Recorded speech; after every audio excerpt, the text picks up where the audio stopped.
Telugu Desam party కేంద్ర కార్యాలయంలో నిర్వహించిన ప్రజా దర్బార్ కార్యక్రమం 72 రోజులకు చేరుకుంది. లోకేష్ స్వయంగా ప్రతి ఒక్కరిని ఆప్యాయంగా పలకరించి వారు ఎదుర్కొంటున్న సమస్యలకు విజ్ఞప్తులు స్వీకరించడంతో పాటు పరిష్కారమయ్యే సమస్యలను అప్పటికప్పుడే సిబ్బందికి చెప్పి పరిష్కరించారు. సాధ్యమైనంత వరకు సమస్యలు వెంటనే పరిష్కరించాలని సంబంధిత శాఖ అధికారుల్ని ఆదేశించారు.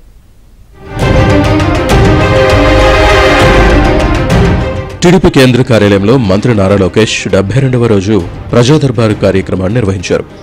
మంత్రి నారా లోకేష్ ను స్వయంగా కలుసుకునేందుకు రాష్ట్ర వ్యాప్తంగా ప్రజలు, టీడీపీ నాయకులు, కార్యకర్తలు తరలివచ్చారు. ప్రతి ఒక్కరిని ఆప్యాయంగా మంత్రి లోకేష్ పలకరించారు. వారు ఎదుర్కొంటున్న సమస్యలపై విజ్ఞప్తులు స్వీకరించారు. పలు సమస్యల పరిష్కారం కోసం అప్పటికప్పుడే సిబ్బందికి ఆదేశాలు జారీ చేశారు. సాధ్యమైనంత త్వరగా అర్జీలు, విజ్ఞప్తులు పరిష్కరించారు.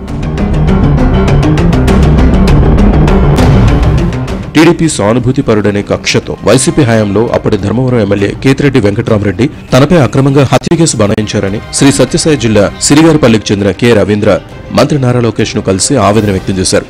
ఆర్థిక సాయం అందించి ఆదుకోవాలని విజ్ఞప్తి చేశారు. పరిశీలించి తగిన చర్యలు తీసుకుంటామని మంత్రి భరోసా ఇచ్చారు. వంశపారపర్యంగా తమకు సంక్రమించిన 4.86 ఎకరాల వ్యవసాయ భూమిని వైసీపీ నేతలు ఆక్రమించారని కడప జిల్లా నల్లచెరువుపల్లికి చెందిన కస్తూరి రామన్న మంత్రి నారా లోకేష్ ను కలిసి ఫిర్యాదు చేశారు.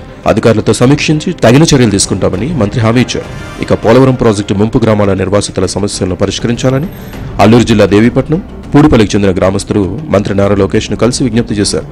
దీనిపై కూడా మంత్రి సానుకూలంగా స్పందించి బాధితులకు భరోసా ఇచ్చారు. ప్రధానంగా రెవెన్యూ సమస్యలు ఎక్కువగా వస్తున్నాయని, వాటిని నియోజకవర్గ స్థాయిలోనే పరిష్కరించే విధంగా స్థానిక నేతలు దృష్టి పెట్టాలని లోకేష్ ఆదేశించారు.